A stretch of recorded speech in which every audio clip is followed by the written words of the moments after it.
바울 사도는 원래 기독교를 박해하던 사람이었습니다. 예루살렘에 있는 수많은 기독교인들을 다 잡아들인 후에 다메섹에 있는 기독교인들까지 잡아들이기 위해서 영장을 발부받아서 다메섹으로 올라가던 중이었습니다. 다메섹 근처에 가까이 왔을 때에 바울은 환상 가운데 부활하신 예수님을 만나게 됩니다. 그 예수님으로부터 이방인을 위한 전도자로 부름을 받습니다.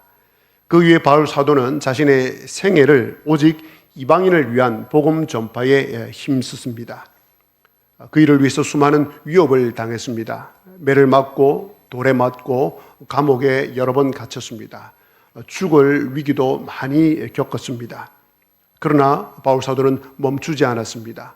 1차, 2차, 3차 전도 여행을 통해서 많은 교회를 세웠습니다. 그리고 3차 전도 여행을 한 후에 로마 감옥에 갇히게 되었습니다. 로마 감옥에 갇히게 된 바울 사도는 또 그곳에서 자신이 세웠던 교회들에게 편지를 쓰기 시작했습니다. 그 가운데 편지 하나가 바로 에베소 교회에 있는, 에베소 지역에 있는 교회에 보내는 편지, 저희들이 오늘 읽은 이 에베소서입니다. 에베소 교회에 바울 사도가 편지를 쓰고 있는 가운데 오늘 7절에서 이렇게 이야기를 합니다. 이 복음을 위하여 그의 능력이 역사하시는 대로 내게 주신 하나님의 은혜의 선물을 따라 내가 일꾼이 되었노라. 여러분, 이 7절 초두의 바울 사도의 외침, 이 복음을 위하여 라고 하는 바울 사도의 외침이 느껴지십니까? 이 복음을 위하여 라고 하는 그 바울 사도의 감격이 담겨 있는 그 음성이 느껴지십니까? 에베소 교회 성도 여러분, 내가 이 복음을 위하여 하나님의 은혜로 말미암아 하나님의 일꾼이 되었습니다 라고 외치는 바울 사도의 그 목소리가 들리십니까? 도대체 이 복음에 어떤 내용이 담겨 있기에 바울 사도가 이렇게 외치고 있을까요? 왜 1, 2, 3차 전도 여행을 통해서 죽을 각오를 하면서 그가 복음을 전했을까요? 도대체 그가 전한 이 복음에 무슨 내용이 들어 있었을까요? 오늘 본문 6절 말씀입니다. 이는 이방인들이 복음으로 말미암아 그리스도 예수 안에서 함께 상속자가 되고 함께 지체가 되고 함께 약속에 참여하는 자가 됨이라. 이 복음을 위하여 내가 하나님의 은혜로 말미암아 그리스도 예수의 일꾼이 되었노라 라고 이야기를 하고 있습니다. 이 복음을 위하여 라고 할 때 바로 이 6절 말씀입니다. 여러분 어떻습니까? 6절 말씀을 한번 띄워주시겠습니까? 이 6절 말씀을 듣고 나니 바울 사도가 왜 복음을 위해서 목숨을 걸고 사역을 했는지 이해가 가십니까? 바울 사도가 왜 내가 이 복음을 위하여 라고 흥분해서 말하고 있는지 감이 좀 오십니까? 어떻습니까? 이 6절을 보시면서 여러분도 이 말씀에 목숨을 걸고 싶습니까? 이 6절 말씀을 보면서 흥분이 되십니까? 흥분이 되셔야 되고 목숨을 걸고 싶은 마음이 생겨야 됩니다. 자, 그렇다면 왜 이 6절 내용 때문에 저와 여러분들이 흥분해야 되고 우리의 목숨을 걸어야 한단 말입니까? 첫 번째로 함께 상속자가 되었기 때문입니다. 바울 사도는 이방인들이 복음으로 말미암아 구원을 받았기 때문에 내가 이 복음을 위하여 라고 말하지 않습니다. 뭐라고 말합니까? 복음으로 말미암아 그리스도 예수 안에서 유대인과 함께 뭐가 되었다고 말합니까? 함께 상속자가 되었다고 말합니다. 이런 뜻입니다. 하나님께서는 아브라함과 이삭과 야곱으로 이어지는 그 아브라함의 후손을 통해서 가나안 땅을 주시기로, 가나안 땅을 유업으로 상속해 주기로 약속하셨습니다. 그래서 아브라함의 후손들은 이 가나안 땅을 상속받을 수 있는, 상속받게 되는 상속자가 되었습니다. 눈을 뜨고 계시는데 놀래주시면 좋겠습니다. 여러분들은 땅이 굉장히 많으셔서 그랬는지 이 가나안 땅을 이 아브라함의 후손들이 상속받는다고 해도 별로 대수롭지 않게 생각을 하시는 것 같습니다. 이 가나안 땅은 지금의 어디입니까? 이스라엘입니다. 지금의 이 이스라엘의 크기는 우리나라의 강원도 땅과 거의 비슷합니다. 혹시 강원도 출신 계십니까? 강원도 땅이 굉장히 큽니다. 경상남북도에 계시는 분들이 많이 계실 텐데 경상남북도보다 이스라엘이 더 큽니다. 그래서 강원도 크기와 비슷합니다. 어느 분을 한번 지칭을 하면 좋겠습니까? 우리 강순선 성도님이 제 앞에 계시는데 하나님께서 우리 강순선 성도님에게 순선아, 내가 너에게 너의 자녀들에게 강원도 땅을 다 상속해 줄게. 아니, 왜 여기서 아멘을 먼저 맞습니다. 여러분, 강원도 땅 크기를 모르셔서 감이 잘 안 오시죠? 여러분, 갖고 있는 땅 한 2,000평, 한 5,000평 됩니까?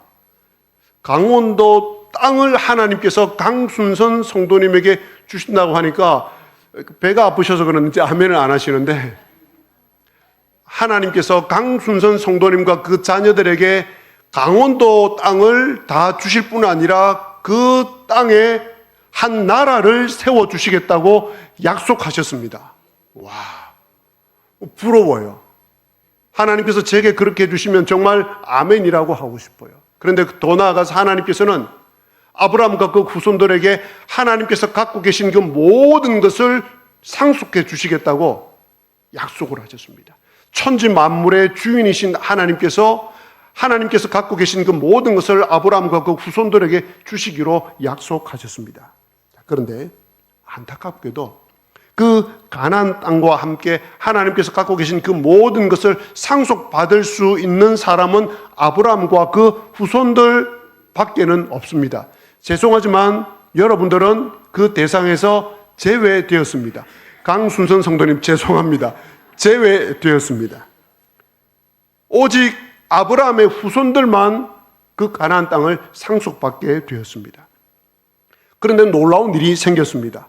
예수 그리스도께서 십자가에 달려 돌아가심으로 말미암아 예수 그리스도를 믿는 사람은 누구든지 그 가나안 땅을 지칭하는, 구체적으로 이스라엘 백성들에게는 가나안 땅이지만 그 하나님께서 갖고 계신 그 하나님 나라의 모든 것을 상속받을 수 있는 상속자가 되었습니다. 예수님을 믿는 저와 여러분 모두는 하나님께서 갖고 계신 그 모든 것을 상속받을 수 있는 상속자인 것입니다. 어떻습니까? 이것이 복음의 내용입니다. 복음에 흥분되지 않습니까? 아멘이라고 외치고 싶지 않습니까? 둘째로, 왜 바울 사도가 이 복음을 위하여라고 했느냐면 함께 한 몸이 되었기 때문입니다. 그리스도의 몸인 교회를 구성하는 데 있어서 이방인과 유대인, 이방인 그리스도인과 유대인 그리스도인이 한 몸이 되었다는 것입니다. 저와 여러분이 잘 알듯이 우리 몸의 지체는 서로 우열이 없습니다.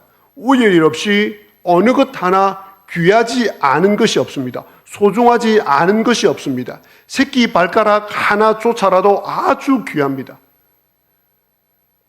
죄송합니다마는 머리카락이 좀 없으신 분들은 이 머리카락 한 올, 머리카락 하나하나가 얼마나 소중한지 모른답니다.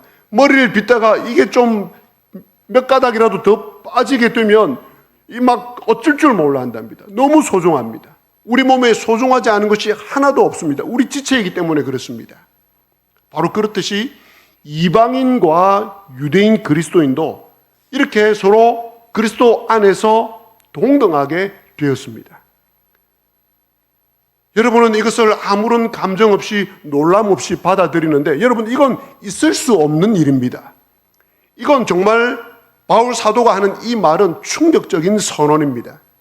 하나님께서는 아브라함과 그 후손인 유대인들을 먼저 택하셨습니다. 그래서 유대인들은 자신들만 택한 민족이라고 생각을 했습니다. 택한 하나님의 백성이라고 생각했습니다. 그래서 자신들만 교회의 일원이 될 수 있다고 생각을 하고 믿었습니다. 그런데 예수님께서 십자가에 달려 돌아가신 이 사건이 전파되자 이 이야기를 듣고 이방인들이 예수님을 믿게 되는 것입니다. 그러자 예루살렘 교회가 심각한 고민에 빠집니다. 아니, 저 이방인들을 어떻게 해야 되지? 저들이 예수님을 믿고 돌아온단 말입니다. 야, 저 이방인을 그러면 교회의 일원으로 받아들여야 되는가? 어림도 없는 일입니다. 이것은 이방인이 유대인과 같이 교회에 들어올 수 있다는 건 있을 수 없는 일이고 정말 이건 불가능한 일입니다. 이것이 얼마나 무너질 수 없는 일이었던지 하나님께서는 이것을 무너뜨리기 위해서 초대교회 최고의 지도자인 베드로를 변화시킵니다. 하나님께서는 베드로를 부르셔서 환상을 보여주면서 이방인 장군 고넬료 집에, 이 백부장 고넬료 집에 가라고 하십니다. 베드로가 하나님 말씀에 순종하여서 이 이방인 백부장 고넬료 집에 갑니다. 거기서 예수 그리스도를 전합니다. 그랬더니 거기 있는 사람들이, 이방인들이, 이 백부장 고넬료 집안 사람들이 예수님을 믿는 겁니다. 예수님을 믿자 성령이 그들에게 임하시는 겁니다. 그걸 베드로와 함께 간 유대인들이 그걸 다 보고 깜짝 놀랍니다. 아니, 이방인들에게 성령이 내려지는 것을 이 유대인들이 지금 보고 있기 때문입니다. 그러자 베드로가 같이 간 유대인들에게, 여러분, 성령님이 지금 이방인들에게 임하여 이들로 하여금 예수님을 믿게 했으니 이들에게 세례를 주는 것이 마땅하지 않겠습니까? 이들에게 세례를 주는 걸 누가 막을 수 있단 말입니까? 라고 하면서 세례를 줍니다. 이 소식이 예루살렘 교회에 전해지자 예루살렘 교회가 발칵 뒤집어집니다. 아니, 베드로 사도가, 유대인인 베드로 사도가 어떻게 이방인 고넬료 집에 가서 그것도 그들과 함께 먹고 마시고 할 수 있으며 어떻게 이방인들에게 세례를 줄 수 있는가? 라는 큰 논란이 생깁니다. 그것에 대해서 베드로를 비난합니다. 이처럼 초대교회 유대인 성도들은 이방인 성도들이 자신들과 함께 교회의 구성원이 된다는 것을 도무지 받아들일 수 없는 일로 여겼습니다.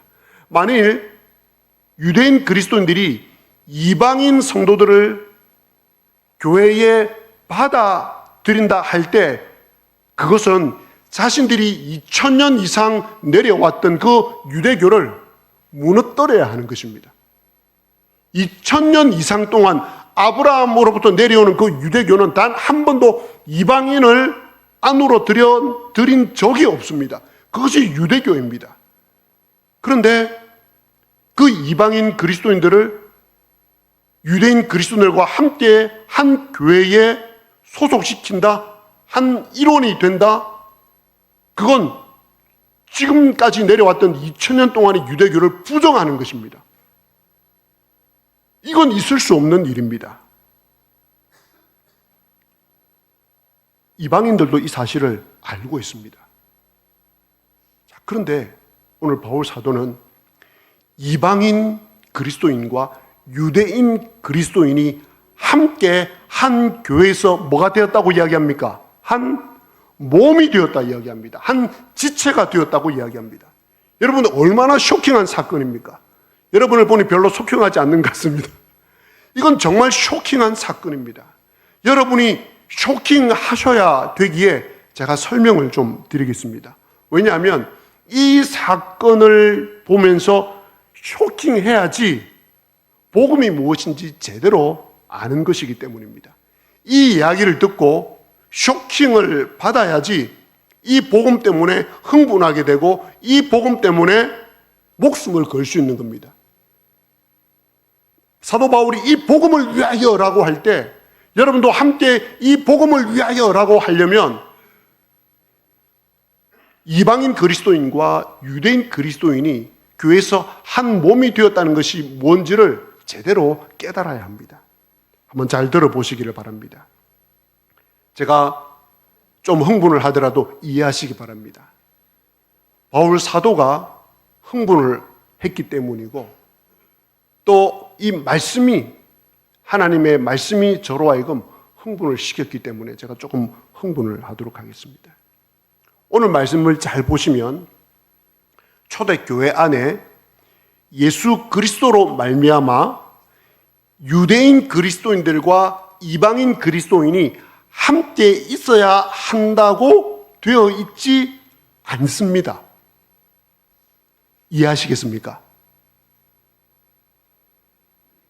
지금 여러분들처럼 이렇게 다양한 성격, 다양한 유형의 사람들이 함께 앉은 것처럼 이방인 그리스도인과 유대인 그리스도인이 교회 안에서 함께 있어야 한다고 그렇게 말하지 않습니다.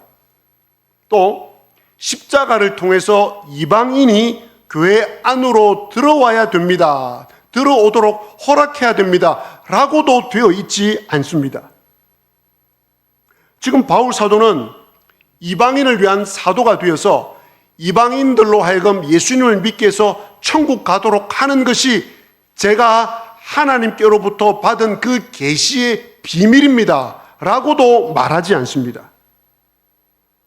바울 사도가 그것을 깨닫고 흥분한 것이 아닙니다. 그러면 바울 사도가 도대체 무엇을 깨달았기에 이렇게 흥분을 하고 있는 것입니까? 그것은 유대인 그리스도인과 이방인 그리스도인이 교회 안에서 뭐가 되었다고요? 한 몸이 되었기 때문입니다.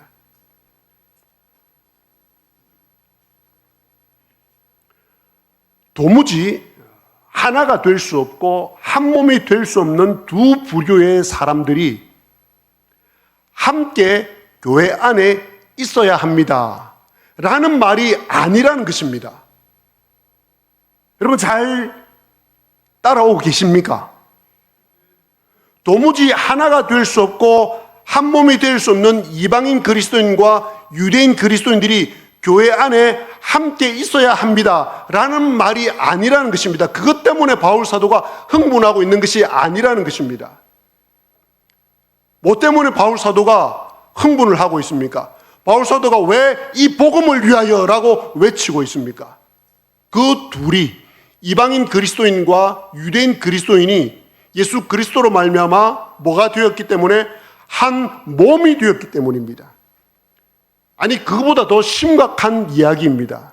서로 원수였던 관계가 서로 적대적인 관계로 있던 사람들이 교회에 들어와서 한 몸이 되는 것입니다.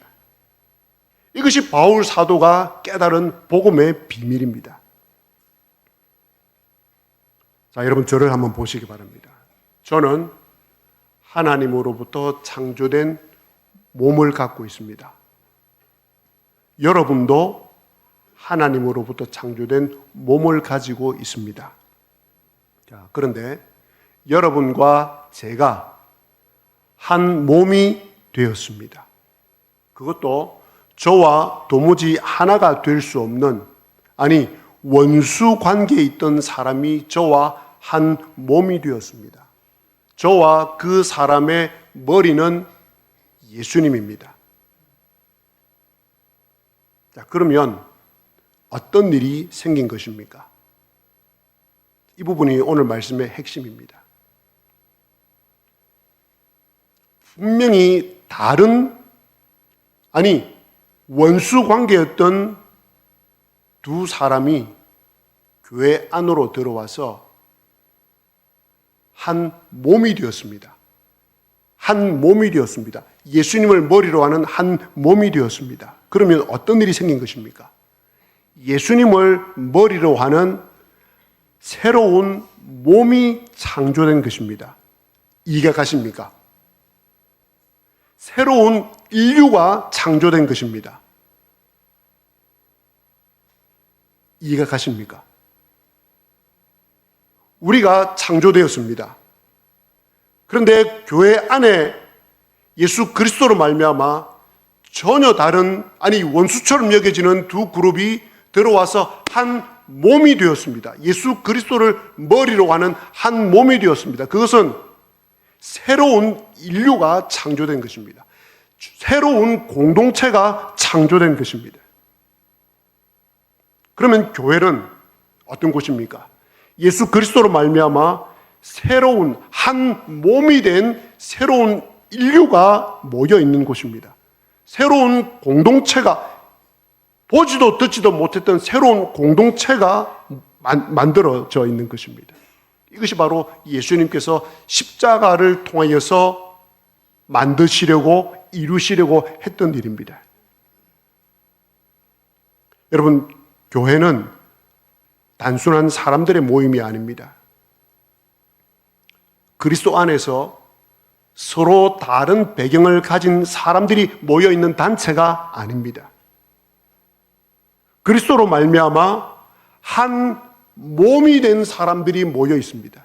새롭게 창조된 새로운 인류가 모여 있는 곳이 교회입니다. 초대교회식으로 표현하면 교회 안에는 유대인 그리스도인과 이방인 그리스도인이 함께 모여 있는 것이 아니라 그 둘이 한 몸으로 앉아 있는 것입니다. 새롭게 창조된 인류, 새로운 공동체가 있는 것입니다. 그래서 안 믿는 사람들이 교회 문을 열고 교회 안으로 들어와 보면 여기에는 누가 앉아 있겠습니까? 예수님을 머리로 하는 한 몸된 새로운 인류, 새로운 공동체가 앉아 있는 것입니다. 그것이 보여져야 합니다. 서로 다른 사람들, 아니 서로 원수 관계였던 사람들이 한 몸이 되어서 교회 안에 앉아 있는 것을 밖에 있는 사람들이 들어와서 보게 되는 것이 교회라는 것입니다. 생각해 보시기 바랍니다. 김의숙 집사님 생각해 보시기 바랍니다. 여러분과 가장 원수 관계였던 사람이 교회 안에 들어와서 서로 팔짱을 끼고 서로 사랑하면서 곁에 앉아 있다는 것이 아니라는 것입니다. 이 원수 같은 남편하고 같이 옆에 예수님 때문에 앉아 있다, 그게 아니라는 것입니다. 뭐라는 말입니까? 그 두 사람이, 그 원수 같은 사람들이 교회 안으로 들어와서 같이 앉아 있는 것이 아니라 한 몸이 됐다는 것입니다. 이해가 가십니까? 여러분, 이것이 복음입니다. 이것이 복음의 위대함입니다. 예수님께서 십자가를 지신 이유입니다. 그렇기 때문에 교회가 한 몸, 한 지체가 되는 것은 선택사항이 아닙니다. 교회 모든 성도들은 한 몸이 되어야 합니다가 아닙니다. 교회 모든 성도들은 한 몸이 되어야 합니다가 아니라 한 몸입니다. 여러분 옆에 있는 성도들과 여러분은 한 몸입니다. 그냥 함께 같이 옆에 있는 것이 아니라 한 몸으로 있는 것입니다. 그것이 교회의 정체성이요, 교회의 본질입니다. 교회 안에는 다양한 성장 배경, 사회적 배경, 지역적 배경을 가진 사람들이 앉아 있습니다. 또 남녀의 차이, 학벌의 차이, 빈부의 차이 등등의 차이를 가지고 있는 사람들로 구성되어 있습니다. 그런데 교회 안에서 이런 서로 다른 배경과 차이를 가지고 상대방을 차별하고 배척하고 멸시하면 그것은 오늘 복음을 부정하는 것이고 복음을 거부하는 것입니다. 그것은 그리스도께서 십자가로 말미암아 한 몸을 만드신 것을 무너뜨리는 행위입니다. 새롭게 창조된 인류인 교회를 무너뜨리는 것입니다. 심각한 죄입니다. 십자가를 멸시하는 것입니다. 그래서 우리 하나님께서는 교회가 한 몸이 되는 것을 가장 중요하게 여기십니다. 이 일을 위해서 정말 애를 쓰고 애를 쓰십니다. 예수님께서도 이것이 얼마나 중요하셨던지 요한복음에서 마지막 마지막으로 제자들에게 이야기하시면서 17장 21절에 이렇게 중요한 말씀을 하십니다. 요한복음 17장 21절입니다. 아버지여, 아버지께서 내 안에, 내가 아버지 안에 있는 것 같이 그들도 다 뭐가 되어? 하나가 되어 우리 안에 있게 하사 세상으로, 이 부분이 중요합니다. 세상으로 아버지께서 나를 보내신 것을 믿게 하옵소서. 이 구절 한번 띄워놓아 주시기 바랍니다. 잘 보시기 바랍니다. 그러면 이 구절을 보십시오. 세상 사람들은 무엇을 보고 하나님이 예수님을 이 세상에 보냈다는 것을 믿게 됩니까? 무엇을 보고? 그들도 다 하나가 되어, 즉 제자들, 그리고 오늘날 이야기하면 예수님 믿는 모든 사람들이 다, 교회 안에 있는 모든 사람들이 하나가 될 때, 성도들이 하나가 될 때 세상 사람들은 하나님께서 예수님을 이 세상에 보냈다는 것을 믿게 된다는 것입니다. 쉬운 말로 이야기하면 예수님을 믿게 된다는 것입니다. 그러면 반대로 교회 안에 성도들이 한 몸이 되지 않고 서로 싸우고 분쟁하고 시기하고 험담하면서 교회를 분열시키는 것은, 세상 사람들이 예수님을 믿어야 되는데 교회를 보고 예수님을 믿도록 주님께서는 만들어 놓으셨는데, 교회가 분열되고 하면 세상 사람들이 예수님을 믿는 일을 누가 가로막고 있는 것입니까? 교회가, 성도가 가로막고 있는 겁니다. 그러니 교회의 그 어떤 이유로 인해서든지 교회를 분열시키고 성도를 이간질시키고 목회자 성도를 이간질시키는 일은 정말 하나님 앞에서, 예수님 앞에서 큰 죄를 짓는 것입니다.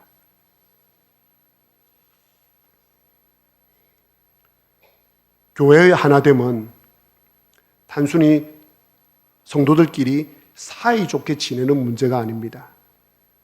예수 그리스도를 증거할 수 있는 가장 강력한 증거가 바로 이 한 몸 된 교회입니다. 자, 그렇기 때문에 교회의 원수인 마귀는 이 교회의 한 몸 하나됨을 깨뜨리는 일에 모든 것을 다 집중합니다. 모든 전략을 다 사용합니다. 한 몸이 되지 못하도록 마귀가 할 수 있는 모든 것을 다 동원합니다. 제가 마귀라도 그렇게 하겠습니다. 그래서 교회가 한 몸이 되고 하나가 되어버리면 세상 사람들이 교회에 들어와서 우와, 이런 세상이 있구나, 이런 사람들이 있구나, 이런 놀라운 일이 있구나 라고 하면서 예수님을 믿게 되기 때문에 그것을 막기 위해서 마귀는 교회의 한 몸 하나됨을 철저하게 무너뜨리려고 합니다. 그래서 성도와 성도들 사이를 갈라놓고 오해하게 만들고 시기하게 만들고 험담하게 만들고 분쟁하게 만들어서 교회를 분열시킵니다. 교회가 이렇게 되면 마귀에게 더할 나위 없는 기쁨이 되는 것입니다. 혹 여러분께서 이런 일을 행하셨거나 이런 일에 가담하고 있다면 마귀에게 이용당한 것입니다. 마귀의 계략에 넘어간 것입니다. 단순히 목회자와 성도 사이를 이간질하고 성도와 성도 사이를 갈라놓는 이것은 그냥 단순히 내가 인간관계를 잘 못해서 라는 문제가 아닙니다. 그렇게 하는 것은 그리스도의 몸을 찢는 것입니다. 그리스도를 머리로 한 몸 된 교회인데 나로 인해서 교회가 분열된다는 것은 내가 그리스도의 몸을 찢는 행위와 똑같은 것입니다. 그래서 바울 사도는 고린도 전서에서 고린도 교회의 성도들로 말미암아 교회가 분쟁이 일어나고 분열이 일어나는 것을 보고 편지를 쓰면서 고린도 교회 성도 여러분, 여러분들이 하나님의 성전이라고 하면서 어떻게 교회를 분쟁을 통해서 이렇게 분열시킬 수 있습니까? 여러분들이 그렇게 하는 것은 하나님의 성전을 모독하는 것입니다. 하나님의 성령을 멸시하는 겁니다. 여러분들이 그렇게 하면 그렇게 하는 여러분에게 하나님은 여러분을 가만두지 않을 겁니다. 심판하시고 여러분을 멸하실 것입니다. 라는 이야기를 하고 있습니다.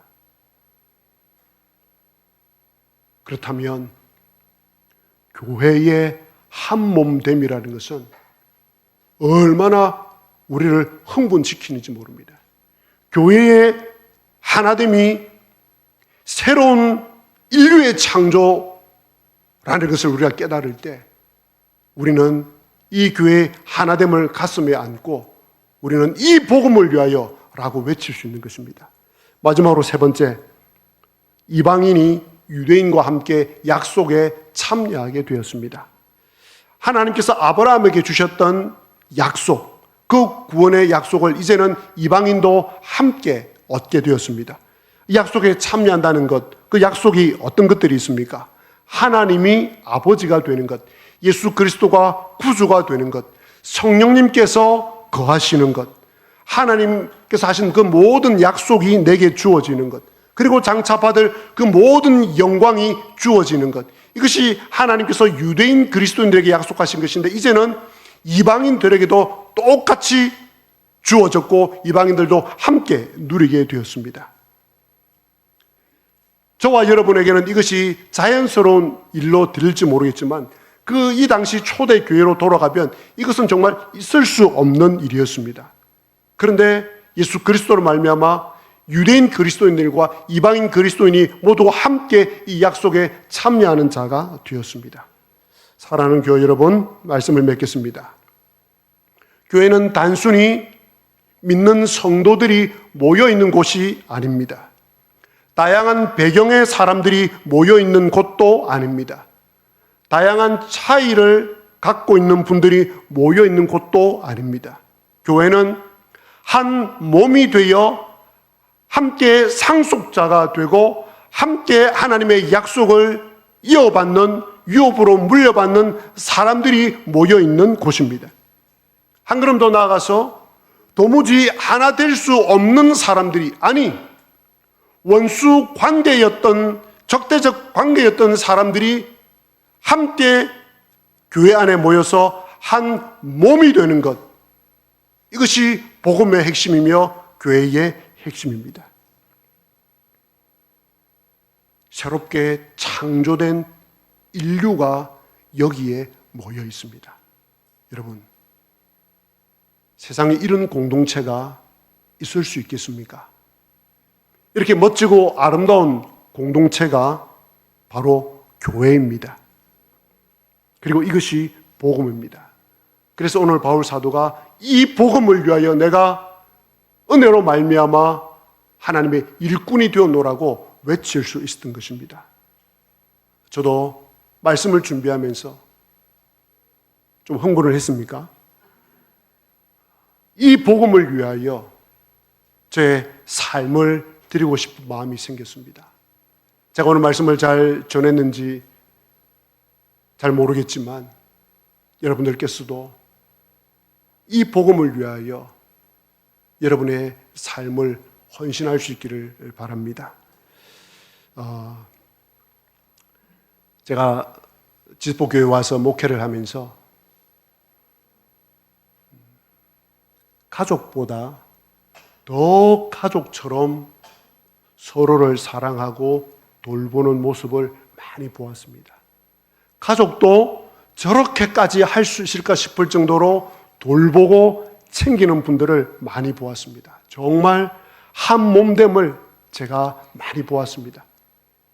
또 제게도 그런 사랑을 베풀어 주셔서 제가 얼마나 기쁘고 감사한지 모릅니다. 그런 성도님들과 교제할 때마다, 제게 그런 사랑을 베풀어 줄 때마다 솔직히 말해서 야, 정말 한 몸된 지제복 교회를 위해서 내 한 목숨을 바치고 싶다 라는 마음이 들 만큼 정말 아낌없이 사랑해 주십니다. 여러분과 여러분 사이 안에서도 그런 돌봄과 사랑이 있다는 것을 제가 듣고 보고 있습니다. 저의 가족 가운데 큰 외삼촌이 돌아가셨을 때에 저희 친척들이 다 장례식장에 모였는데 아주 오래전 일입니다. 그때 그 큰 외삼촌의 자녀가 되는 오촌 아재하고 형수가 나가는 그 분들이 교회를 다녔었는데 그 큰 외삼촌이 돌아가시자 그 오촌 아재의 교회에 있는 성도들이 다 와서 지금처럼 이렇게 장례식장에 도우미가 거의 없던 시절에 그 교회, 그 오촌 아재가 다니는 그 교회의 성도님들이 와가지고 3일 동안 오는 모든 조문객들을 위하여서 도우미를 이렇게 감당하는데 저희 친척들이 그 모습을 보고 깜짝 놀란 거예요. 저희 친척들이 교회를 많이, 외가댁 친척들이 교회를 많이 안 나가시거든요. 안 나가는 분들이 많거든요. 그분들이 장례식장에 와서 그 모습을 보고 저분들 누구냐고 물어보면서 오촌아재 교회에 있는 성도들이라고 이야기하니까 깜짝 놀라는 거예요.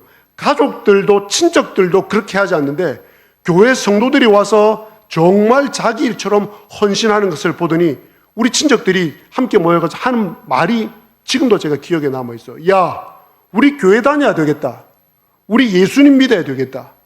어느 정도 3일 동안 헌신했는지 아시겠죠? 그것이 교회입니다, 여러분. 저희 교회에 미국에서 오신 김본 성도님이라고 계십니다. 리우 아파트에 계시는데 김본 성도님이 이제 한국에 들어와서 몸이 좀 아프고 그러셨는데 제가 나중에 알게 된 일인데 김본 성도님이 머리맡에 늘 제 전화번호가 놓여 있었다고 합니다. 급하면 제일 먼저 목사님에게 전화하려고 제가 감동을 받았습니다. 김본 성도님이 저를 그렇게까지 생각해 주시는구나. 2000년도에 경찰에서 이렇게 배포한 그 표가 있습니다. 경찰은 여러분과 3분 거리에 있습니다. 라는 이 표였습니다. 경찰의 어떤 그것들을 알리기 위해서 경찰은 여러분과 3분 거리 안에 있습니다. 언제든지 부르면 달려와서 도와주는 경찰이라는 것을 보여주기 위해서 그 슬로건을 제작해서 많이 벽보에 붙였습니다. 그래서 사람들이 3분은커녕 5분이 지나도 안 온다는 이야기를 하면서 그런 이야기를 했는데 경찰을 비하하자는 것이 아니라 정말 수고하는 경찰들이라는 겁니다. 그런데 많은 업무로 인해 가지고 이 3분 안에 올 수 없는 일이 많거든요. 그래도 어쨌든지 빨리 달려가서 시민들을 돕고 섬기겠다는 마음이 담겨있는 그 슬로건이었습니다. 저와 우리 지세포교회 성도님들은 여러분 곁에 3분 거리 안에 있습니다. 언제든지 부르면 달려갈 수 있습니다. 여러분, 제가 여러분이 밤이고 낮이고 새벽이고 언제든지 부르면 제가 달려가겠습니다. 왜요? 우리 모두는 한 몸이기 때문에, 한 몸으로 부르심을 받았기 때문입니다. 그래서 저는 오늘부터 지세포와 이룸면에 나가서 사람들에게 흥분한 채로, 감격한 채로 이렇게 외치고 싶습니다. 지세포와 이룸면에 살아가고 계시는 여러분, 지세포 교회 안에 새로운 인류가 있습니다. 듣도 보도 못한 아름답고 멋진 새로운 공동체가 있습니다. 와서 한번 보시기 바랍니다. 그러면 지세포 교회 안에 살아계신 예수 그리스도를 만나게 될 것입니다. 라고 외치고 싶고 또 외칠 것입니다. 저와 여러분 모두가 오늘 바울 사도처럼 이 외침을 외치게 되시기를 주님의 이름으로 기원합니다.